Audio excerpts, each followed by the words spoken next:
All right, guys, we're going to talk today about washing cars. We're going to go through a few steps for you today. The first being pulling your car into a car wash. The second being prepping your car correctly. The third being sending your car through the tunnel or washing it. And then the fourth being drying off. But before we get started, let's talk about the idea of washing your car.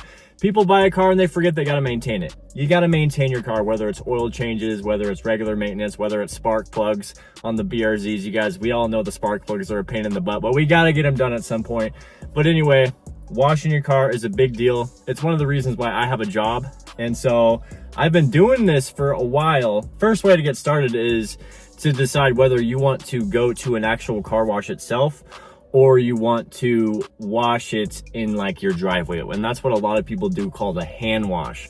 So there's the regular traditional car wash, which is a lot easier if you follow the steps I'm about to share, or you can do the whole hand wash thing, which does take a lot more time and requires a lot more supplies and patience, but you can definitely get a good job done. And if you enjoy it, some people enjoy, you know, taking their car out and washing it on a Saturday afternoon. I get that. I remember my dad used to do that, and then he would clay bar and wax his Mazda B2200. I'm gonna roll down my windows real quick here because it's getting stuffy in here. I forget how stuffy this car gets because it's so small. Okay, so first of all, let's talk about the myth of never going to a regular car wash. So what you do when you go to a regular car wash is you just tell them to not touch the front of the car unless it's the prep gun, aka the power washer. If you use the power washer, you're not going to scratch anything. If you use regular hand brushes and the bug sponge, you could potentially scratch your paint. But even if that does happen, say you went on a 10-hour road trip and your car's covered in bugs, it's okay to do that to get the bugs off. You would rather have little micro scratches on your paint that you can buff out than bugs that have been sat there for months just coating onto just baking into the paint. That's what happens if you don't get rid of those bugs right away. They bake into the clear coat. We're gonna debunk the myth real quick of never going to a regular car wash, because almost all car washes have a manual retract mode, and you could have the people at the car wash do that for you.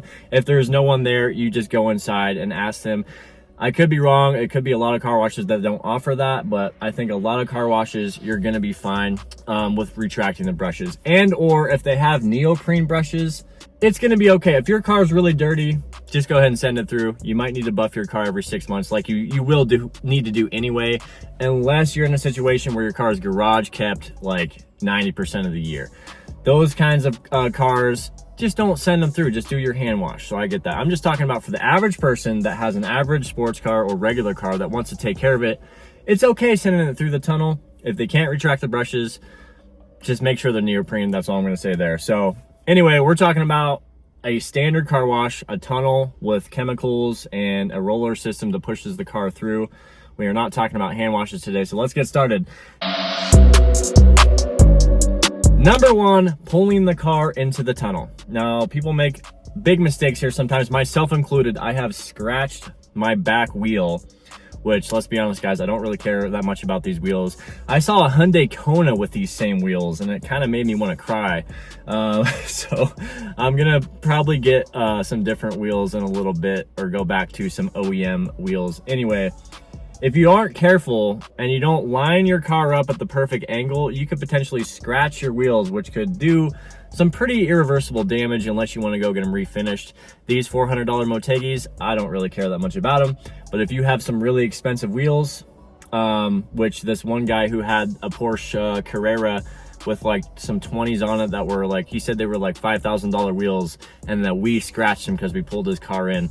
That's the kind of person that should not be going to a regular car wash, because I think the owners had to like make him a deal and pay him like $800 to finish his wheels, because one of our employees just barely nicked his wheel on that little corner thing pulling into the tunnel. So pull in slowly, take it easy, put the car in neutral, and then you're all set. So what I do is once I'm in there, I just hit it with the prep gun. I grab that pressure washer and I just cover the whole car. I get as close as I can because some of these little debris and contaminants that are on the paint, they'll just come right off with a pressure washer. Even sap, if you have sap on your car, don't go get a rag and some chemicals and rub against your paint and scratch the hell out of it. Just hit it with a power washer and get as close as you can. With paint, guys, you need a really strong gun to remove paint. I know a lot of American cars, though, I've seen it. Some of these Jeeps that pull in, I'll get my pressure washer maybe 5 inches and sometimes it'll take off some paint. It all depends on the car. But as far as Japanese manufacturing, guys, I can hit the gun right up into the paint basically and it's not gonna even budge. The paint's fine. So I hit the whole car with the gun, including the wheels, the wheel wells, get the mud out of the wheel wells if you want a good wash. Get the windshield, get the headlights for sure. Because the next step we're going to talk about is don't touch the headlights with the bug sponge. Just leave them. Whatever you can get with a pressure washer, it should come off if you get close enough. Headlights especially you can get closer on a headlight than you can on paint. So done with the pressure washer, got as much stuff off as we can. That is a huge step right there because the next step could potentially scratch your car. And the next step is removing the bugs, prepping the front. Get the bug sponge out. We use 2 different sponges. We have more of a hard sponge to get heavy bugs on like older cars or cars that people just have it covered in bugs and there's nothing we can really do but hit it with that. And then we have more of a lighter sponge we use, which I use all the time because I work there. I wash my car every other day basically. And I just lightly go over the front bumper area and the windshield and then the mirror sometimes if need be. I do realize I just need to get some PPF and protect the whole front of my car because it's not just bugs that cause issues. It's chips. There's chips in the paint itself. And I think if I get some PPF, I could prevent that pretty well. So if you guys have any recommendations for PPF, I know I should probably just get on Amazon and get the 3M stuff, but that's something to consider there. So we're prepping the front of the car and then the wheels. I just hit it with we have these little wheel brushes things. Dump them in the soap and hit the wheels real quick there too.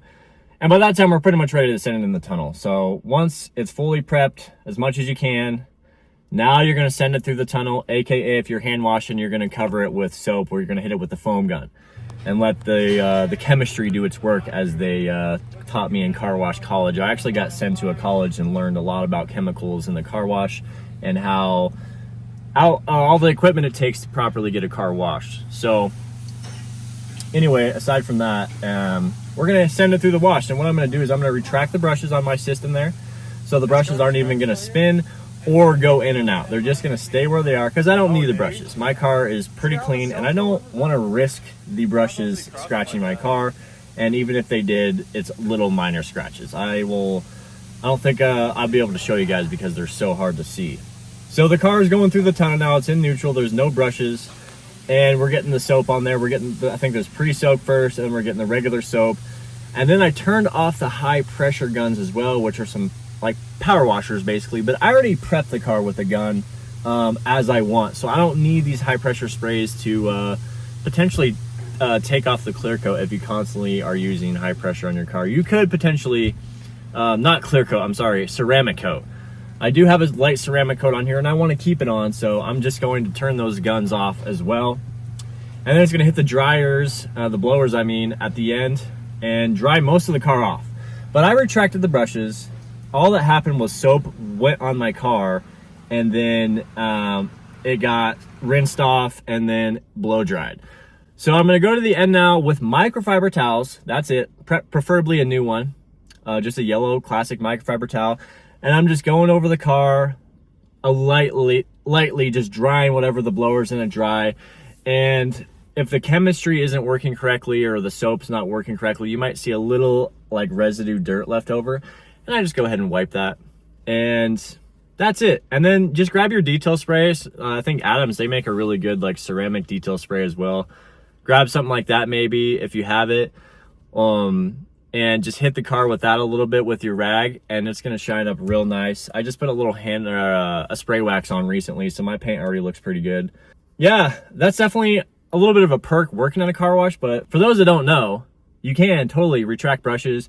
You can totally talk to employees and say, guys, can you help me? I don't wanna scratch my car, but I wanna get a good wash. Save yourself a lot of time, save yourself a lot of anxiety. You know, if you own your car and you drive it a lot, it's gonna happen. You're gonna get chips in the paint, you're gonna get bugs all over the windshield, you're gonna get wheel scratches on the you're gonna get rim curb rash, you know, and it really sucks. But that's just part of life. That's part of owning a car. What good is a BRZ if it just sits in the garage, you know, half of the year? What good is any car that you want if you don't actually get out and enjoy it and use it and chill in it, make videos in it like I am? All right, guys. Well, that's it. That's an easy way to wash your car. You don't need to go super crazy. If you got a Rolls Royce, yeah, I get it. You don't want to have anyone touching that thing. But for the average person that drives whatever car they drive every day, this could be a quick and easy solution for you. Just find a car wash that you can retract brushes, or come to our wash in Sedona, Cleaner Quicker. Come check us out, you guys. We take really good care of our customers, and we are all passionate about cars out here. So hopefully you guys enjoyed this video. Hit that like button, hit that subscribe button if you guys want to see more. I'll catch you guys in the next one. We make videos every Monday, sometimes Thursdays. Peace.